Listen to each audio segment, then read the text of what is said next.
Welcome back to my channel. मैं हूँ श्वेता और आज मैं आई हूँ एक बहुत ही फेमस किले को देखने। जी हाँ, जो कि राजस्थान के सबसे फेमस किलों में से एक है और ये अरावली हिल्स पर है और जयपुर से लगभग 11 किलोमीटर दूर है।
किले के अंदर जाने से पहले मुझे ये भैया इतना सुंदर म्यूजिकल इंस्ट्रूमेंट बजाते हुए दिखे तो मैंने सुनने के लिए रुक गई। इस इंस्ट्रूमेंट को कहते हैं रावण हत्था। कहा जाता है कि रावण ने शिव जी को प्रसन्न करने के लिए ये इंस्ट्रूमेंट बनाया था और ये इंस्ट्रूमेंट राजस्थान का बड़ा ही लोकप्रिय वाद्य यंत्र है। बेसिकली ये पूरी जाति के भोपे लोग बजाते हैं और इन्होंने भारत के इस हिस्टोरिकल और ट्रेडिशनल विरासत को संभाल कर रखा है। Proud of it.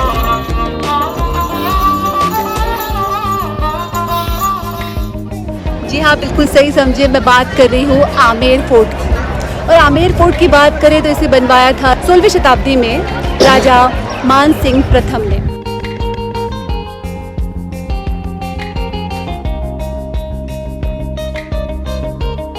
और आपको बता दें कि राजा मान सिंह अकबर के 9 रत्नों में से एक थे।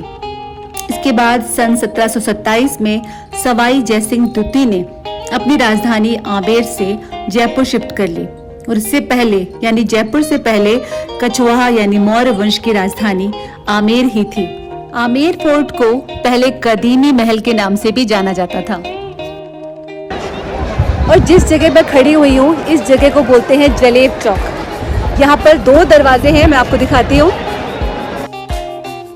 और ये है इसका एंट्रेंस गेट और ये है यहाँ का मेन गेट। इसे सूर्य पोल या सूर्य द्वार भी कहा जाता है।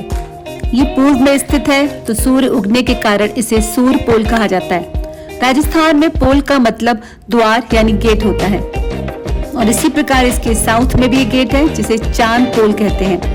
और इसके सामने ये है जलेब चौक जहाँ से सैनिक महल में आते थे। तो बेसिकली ये सैनिकों का एक परेड ग्राउंड हुआ करता था। इतनी गर्मी है कि अम्ब्रेला के बिना तो काम चल ही नहीं सकता। I show you. अब हम महल के अंदर जा रहे हैं। आमेर कोट को आम्बेर कोट भी कहते हैं क्योंकि कुछ लोगों का मानना है कि इसका नाम माँ अम्बा के नाम से लिया गया है, तो कुछ लोगों का मानना है कि इसका नाम भगवान अंबिकेश्वर भगवान शिव के नाम से लिया गया है। ये सीढ़ियों के ऊपर जो आपको गेट नजर आ रहा है उसे सिंह पोल यानी लॉयन गेट के नाम से जानते हैं। इस गेट पर आपको बेहतरीन कलाकारी का नमूना देखने को मिलेगा और इसे फ्रेस्को पेंटिंग्स कहते हैं जो बेसिकली सब्जियों का इस्तेमाल करके बनाई जाती है। सिंह पोल यानी सिंह द्वार के ऊपर जाने पर हमको दिखाई देता है दीवाने आम। और यहाँ पर आम जनता के लिए दरबार लगाया जाता था जिसमें राजा उनकी फरियाद सुनते थे और उनका निवारण किया जाता था। और यहाँ पर लगभग 40 पिलर हैं जो कि बहुत ही खूबसूरत हैं। और इसमें अंदर के पिलर जो हैं वो व्हाइट मार्बल के हैं और जो बाहर के पिलर्स हैं वो रेड सैंडस्टोन्स के हैं। और यहाँ पर आपको मुगल और हिंदू शैली का नायाब आर्किटेक्चर देखने को मिलेगा। आप देख सकते हैं इसमें हाथी की सूंड और लोटस को बहुत ही खूबसूरती से बनाया गया है।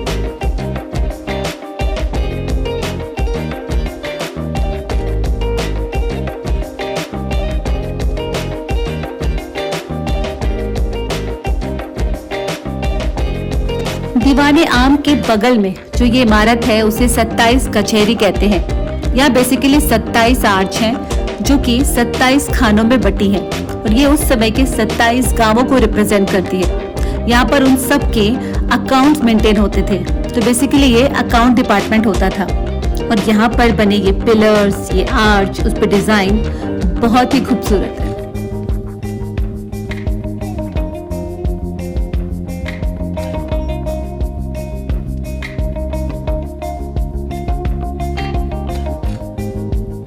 और यहाँ से इस किले का व्यू बहुत ही सुंदर दिखता है। और ये है सामने केसर बाग यानी सैफरन गार्डन। इसे राजा मान सिंह ने बनवाया था और वो बेसिकली कश्मीर से सैफरन मंगवाकर यहाँ पर उगाना चाहते थे, लेकिन क्लाइमेट चेंज के कारण ऐसा पॉसिबल नहीं हो पाया। लेकिन ये गार्डन बहुत ही सुंदर है। और आपको बता दो कि यहाँ पर जोधा अकबर मूवी का जश्न बहारा सॉन्ग में ऐश्वर्या राय को इसी जगह पर फिल्माया गया है।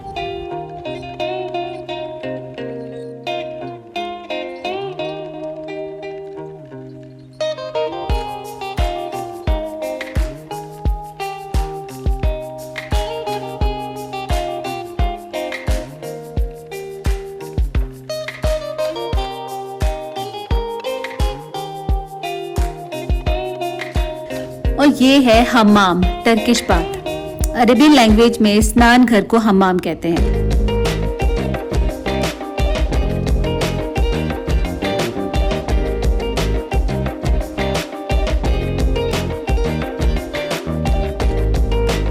और यहाँ पर गर्म पानी की भी व्यवस्था की गई थी और यहाँ बाथरूम के बाहर पानी को गर्म किया जाता था।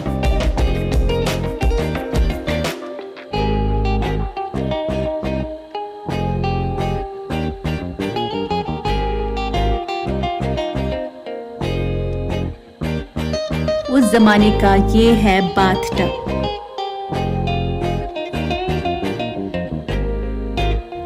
और उस पर रानी बैठ करके यहाँ पे कुछ स्टेयर्स भी दी हुई हैं, आराम से स्नान करती थी। और इस पानी में फूल, गुलाब के फूल और चंदन आदि सबको मिलाया जाता था।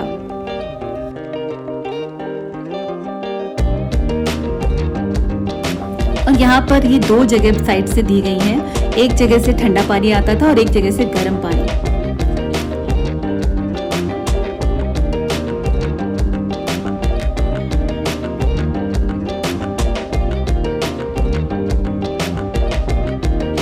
और इसकी छत पे जो आप डिजाइन देख रहे हैं बेसिकली वो टर्किश स्टाइल में बनाई हुई डिजाइन है, इसीलिए इसे टर्किश बाथ भी कहते हैं। और ये है चेंजिंग रूम।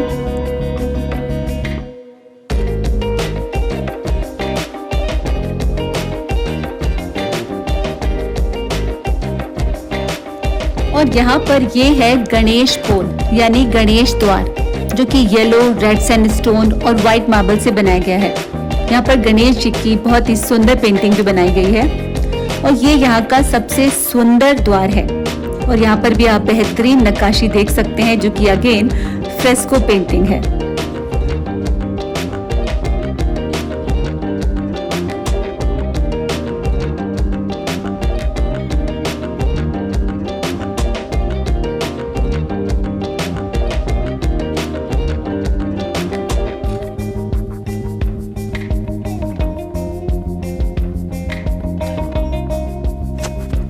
और ये गणेश पोल के ऊपर जो आप जालियां देख रहे हैं, ये है सुहाग मंदिर। यहाँ पर रानियां बैठा करती थी और सारे काम काज देखती थी। और जब भी राजा युद्ध से वापस आते थे तो यहाँ से उन पर फूल बरसाए जाते थे।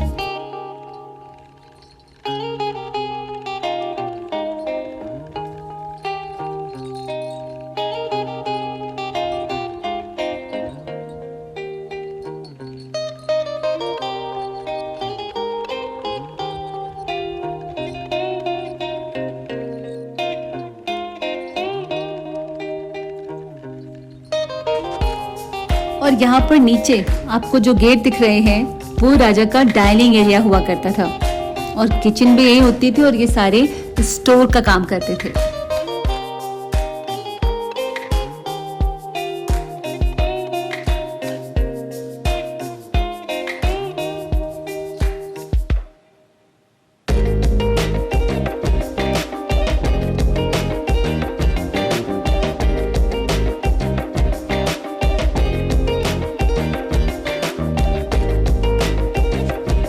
दीवाने खास, जैसा कि नाम से ही जाहिर है, यहाँ पर राजा अपने खास लोगों से मुलाकात करते थे और कई खास मुद्दों पर चर्चा करते थे। बेसिकली यहाँ पर 4 बिल्डिंग्स मेन हैं, शीश महल और उसके ऊपर जस मंदिर, सुहाग मंदिर और शीश महल के सामने सुख मंदिर। शीश महल ये किले का सबसे खूबसूरत महल है, जो कि पूरी तरह से शीशे से बना है और ये शीशे बेल्जियम से मंगवाए गए थे और यहाँ के लोकल कारीगरों द्वारा लगवाए गए थे। यहाँ पर छत में इतनी सुंदर तरीके से शीशों को फिट किया गया है और साथ ही सोने का काम किया गया है, looks like a carpet on roof. और यहाँ पर जो भी शीशे हैं वो कॉनकेव ग्लास हैं और साथ में उन पर चांदी की पॉलिश की गई है। मशाल जलाने के बाद ये महल तारों की तरह जगमगा जाता था और देखते ही बनता था। और यहाँ पर राजा जय सिंह की दोनों रानियों के बेडरूम्स थे और साथ ही में एक कॉमन हॉल था, जहाँ पर राजा अपने खास लोगों से मुलाकात भी करते थे। ये शीश महल भारत का ही नहीं, पूरे विश्व का सबसे बड़ा शीश महल है।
और अब हम इसके ऊपर वाली मंजिल पर चलते हैं।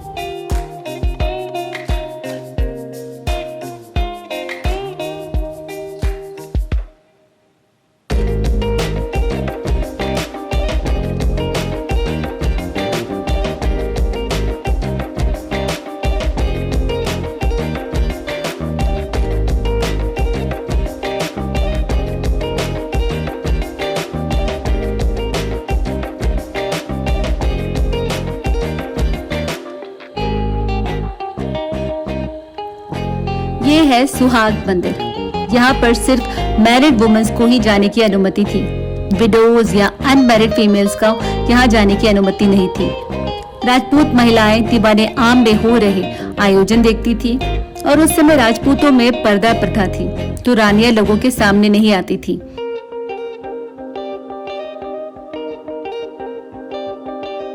और वो इन जालियों से ही दीवाने आम में हो रही सारी गतिविधियां देखती थी।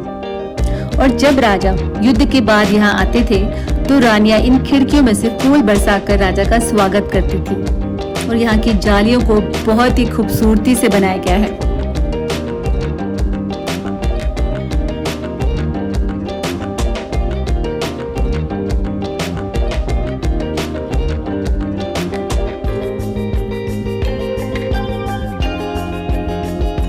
और ये सामने वाली इमारत है जस मंदिर। ये इमारत पालकी नुमा डिजाइन में बनाई गई है और इसको as a summer palace use किया जाता था। यहाँ जो 2 डोम हैं उनमें पानी भरा जाता था और ये जो ग्रीन कलर के पाइप देख रहे हैं उनमें से पानी जाता था और इस पाइप में छेद होते थे और इसके नीचे घास फूस की एक पतली जाली लगी होती थी जिस पर बूंद बूंद पानी गिरता था और ये पूरी बिल्डिंग ठंडी रहती थी। और यहाँ पर भी शीश महल जैसा ही डिजाइन का स्ट्रक्चर था, लेकिन अभी इसे आम पब्लिक के लिए बंद कर दिया गया है। और यहाँ पर साथ में एक छोटा सा डोम टाइप रूम है जहाँ पर आप जा सकते हैं और बहुत ही सुंदर व्यू देख सकते हैं। यहाँ फोटो भी क्लिक करा सकते हैं।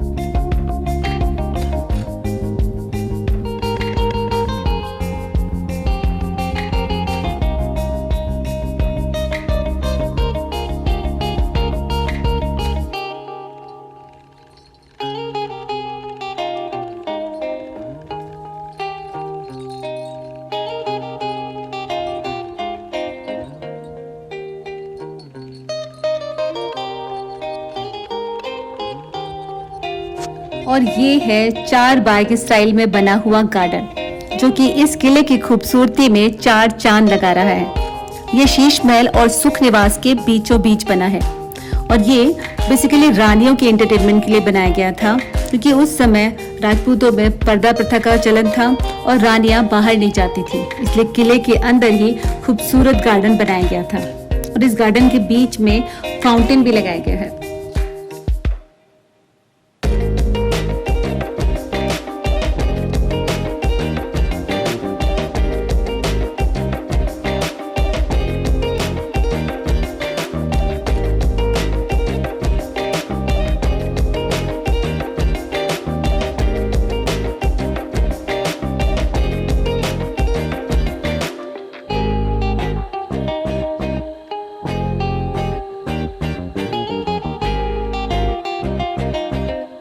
सुख मंदिर, जैसे कि नाम से ही जाहिर है, ये शाही परिवार के आराम करने के लिए बनवाया गया था और इस महल को बहुत ही खूबसूरती से बनाया गया है। यहाँ की वॉल व्हाइट मार्बल की बनी है और इस पर क्या कलाकारी की गई है, ब्यूटीफुली अमेजिंग।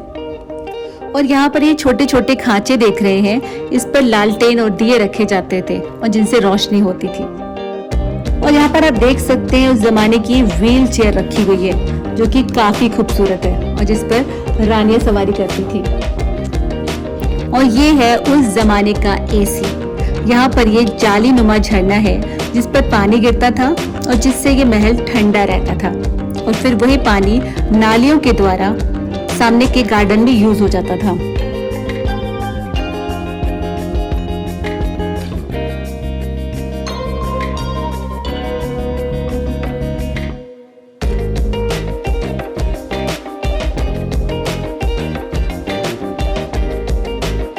और यहाँ के दरवाजे चंदन की लकड़ी से बनाए गए हैं और उस पर हाथी दांत की कारीगरी की गई है।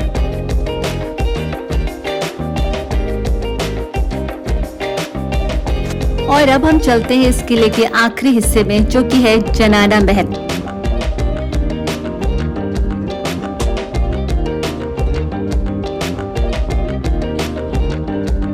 यहाँ पर राजा मान सिंह ने अपनी 12 रानियों के लिए 12 एक जैसे अपार्टमेंट बनवाए थे। तो अभी हम चलते हैं एक अपार्टमेंट को देखने, जिसमें से सेम एज इट इज बाकी 12 भी सेम ही थे।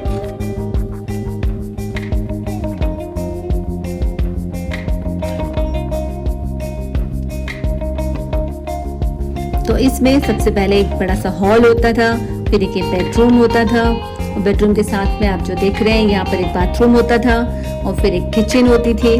तो ओवरऑल सबके लिए same as it is apartment बनवाए थे।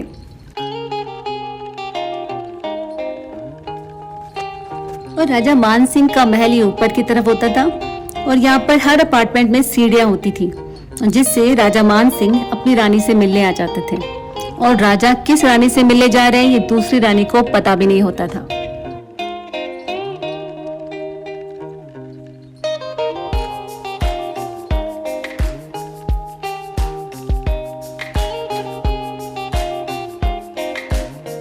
और ये है बारादरी, 12 रानियों के लिए बनवाई गई बारादरी। और यहाँ पर 12 रानियां बैठती थी, बातचीत करती थी और बहुत सारे फेस्टिवल सेलिब्रेट करती थी। और कोई समस्या होती थी तो राजा यहाँ आते थे, उनकी बात सुनते थे और उसका निवारण करते थे। और यहाँ पर ऊपर रानियों की सुरक्षा के लिए किन्नर पहरा देते थे, और यहाँ पर किसी भी पुरुषों को आने की अनुमति नहीं होती थी, और इसीलिए इसे जनाना महल के नाम से ही जानते हैं।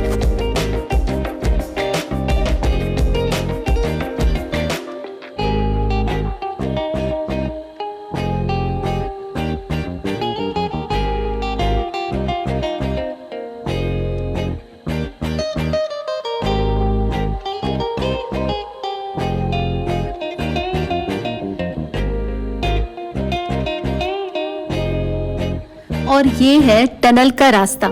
आमेर का किला लगभग 2 किलोमीटर लंबी टनल के जरिए जयगढ़ फोर्ट से जुड़ा है। इमरजेंसी में राजघराने के लोगों को जयगढ़ फोर्ट तक सुरक्षित पहुंचाने के लिए इस टनल का इस्तेमाल किया जाता था।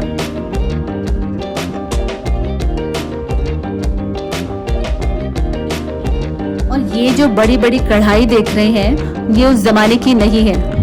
ये फिल्म जोधा अकबर के एक सीन को फिल्माने के लिए बनवाई गई थी, जिसमें ऐश्वर्या राय खाना बनाती हैं।